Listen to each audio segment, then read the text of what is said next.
धर्म आज बहुत सारी प्यारी सी बात लेकर आया है। तन मिला तब करो करो कर्म का नाश, तन मिला तब करो करो कर्म का नाश, रवि शशि से भी अधिक है तुम में दिव्य प्रकाश। आप विचार करो, ये मैं प्रवचन के पहले विचार करो क्यों बोलता हूं? क्योंकि आपने विचार करना बंद कर दिया है। केवल सुन लेते हो, उसके बाद विचार करते नहीं हो। तो मुझे पहले भी ये बोलना पड़ता कि आप विचार करो, फिर मेरे को आज में बोलना पड़ता कि ऐसा हो जाए तो कोई आश्चर्य की बात है। क्योंकि ऐसा हो जाए, तुम परमात्मा बन जाओ तो कोई आश्चर्य की बात। जब भर्तृहरि वो रसायन लेकर शुभचंद आचार्य के पास पहुंचे, शुभचंद आचार्य ने कह दिया ये रसायन से मेरा कुछ भी होने वाला नहीं है। वो रसायन उन्होंने फैला दिया। वो भर्तृहरि इसलिए रसायन लेके आया था कि हम शुभचंद आचार्य को देंगे, कहेंगे ये लो सोने बनाने की विधि और छोड़ो दिगंबर भेष, चलो हम अपने राजमहल में रहेंगे। शुभचंद आचार्य ने जैसे ही वो रसायन को फैलाया, भर्तृहरि के मन में खराब भाव आया। भर्तृहरि ने इतना ही कहने का प्रयास किया, आपने मेरी 12 साल की साधना को मिट्टी में मिला दिया, 12 साल की तपस्या को आपने एक क्षण में बहा दिया। उन्होंने कहा भाई, अगर तपस्या करके सोना ही पाना था तो घर में क्या कमी थी? विचार करना, तपस्या करके ये वैभव ही पाना था तो हमारे पास क्या कमी थी? ये तपस्या वैभव के लिए नहीं है, ये साधना बाह्य दिखावे के लिए नहीं है, ये साधना तुम्हें आत्मा के कर्म निर्जरा के लिए करना है। भर्तृहरि का मन नहीं माना। उनने कहा कि तुम करके, तुम्हारी साधना क्या करके बताएगी? तुमने क्या किया इतने वर्ष की साधना में? आप विचार करके रखना। भर्तृहरि ने कहा कि तुम्हारी साधना से क्या मिला? अभी तक तुम्हें कुछ प्राप्त हुआ?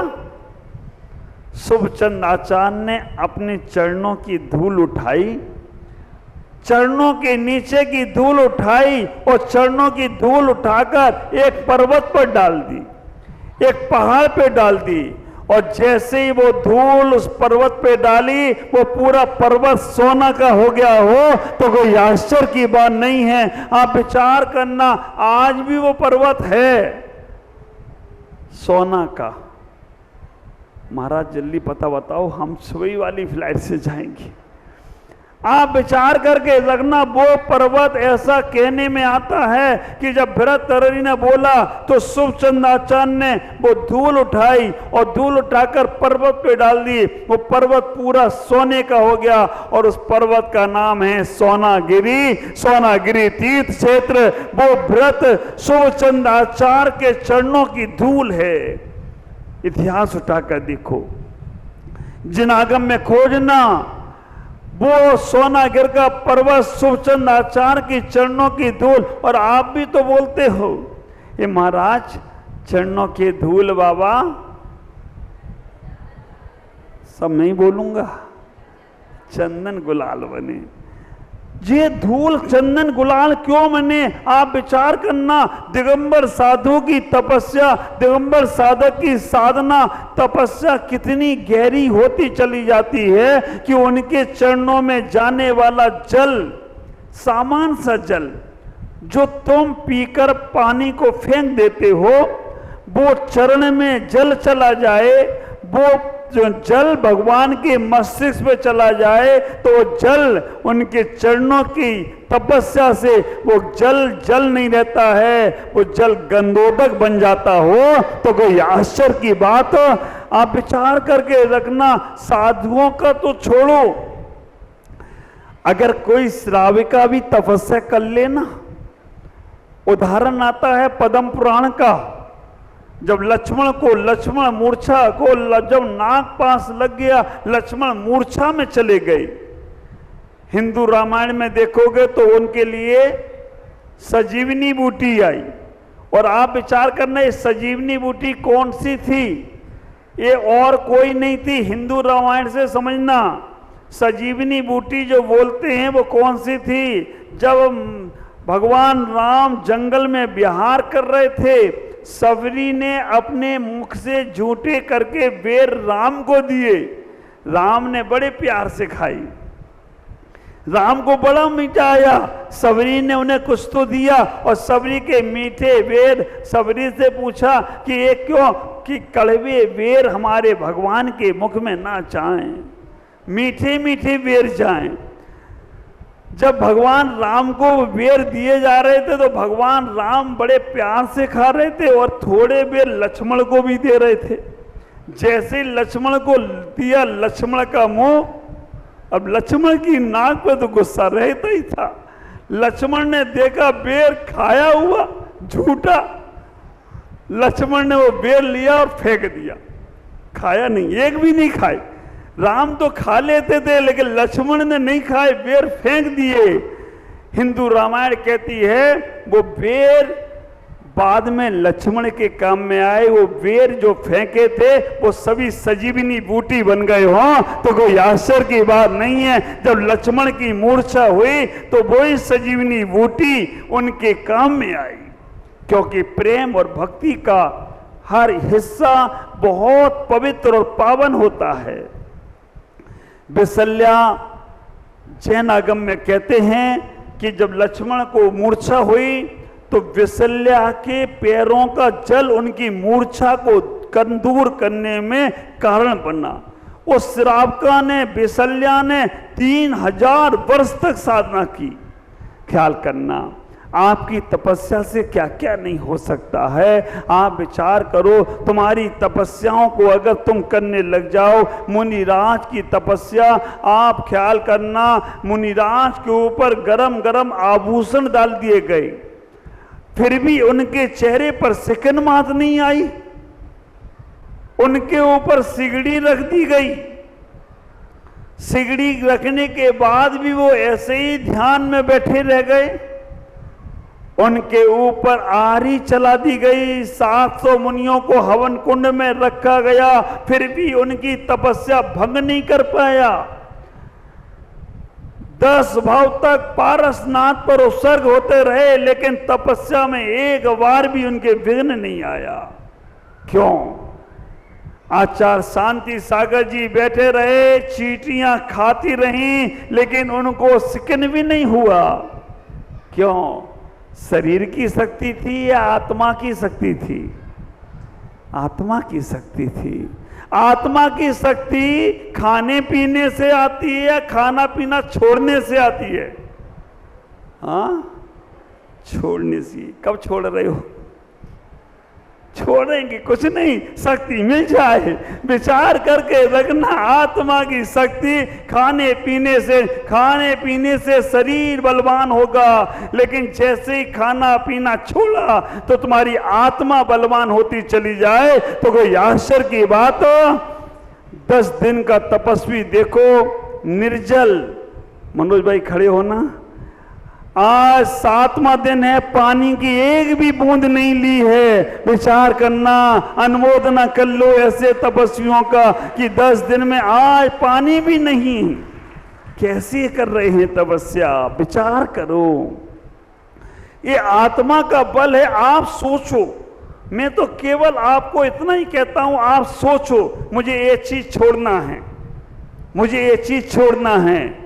कहां से ताकत आएगी, कहां से पावर आएगा? सोचना हृदय से, दिमाग वाली सोच नहीं रखना, है ना, नेताओं वाली सोच नहीं रखना, संतों वाली सोच रखना।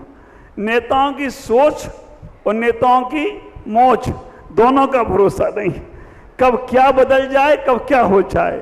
संतों की सोच और संतों की मौज अपने आप की रहती है। विचार करके रखना, जीवन में एक बार सोच लो आप। और मुझे मालूम है ऐसे बहुत से लोग हैं यहाँ पर, अगर उनने सोच लिया कि मुझे ये चीज का सेवन नहीं करना है, दिल से सोचा है, तो वो चीज आएगी ना तो उन्हें नफरत हो जाती है। वो चीज आएगी भी पास में तो उनका मन नहीं होता कि मुझे ये सेवन करना है, लेकिन तुम सोचते ही नहीं हो। इसीलिए मुझे कहना करता है कि विचार करके रखो। आप विचार करोगे ना तो वो चीज जरूर होगी। और मैं विश्वास करता हूं आपको जैसा बनना है, धनपति बनना है, अमीर बनना है, बड़ा दिल वाला बनना है, मन में रोज सोचो हमें बड़ा बनना है। छोटी छोटी सोच मत रखना। छोटी सोच पैर की मोच कभी आगे नहीं बढ़ने देगी। जब तक तुम्हारी सोच छोटी रहेगी ना तब तक आगे नहीं। अरे भाई, हम शरीर से बड़े ना बन पाए कोई बात नहीं, मन से तो बड़े बनो, मन से भी छोटे। हमें तो आश्चर्य तब लगता है कि गरीब के सपने भी गरीब होते हैं? गरीब के सपने भी गरीब होते। वो सोचता ही छोड़ा ही है। भगवान के पास जाएगा, कहेगा भगवान दुकान चल जाए। भगवान के पास जाएगा, बस भगवान घर में हमारे परिवार में शादी हो जाए, बच्चे हो जाएं, इससे ज्यादा और क्या, बस इससे ज्यादा कुछ नहीं महाराज। ख्याल करो, सोच बड़ी रखो, क्योंकि तुम्हें परमात्मा बनना है। तुम्हारा ये तन मिला है ना, तब करो, करो कर्म का नाश। रवि शशि से भी अधिक है तुम में दे प्रकाश।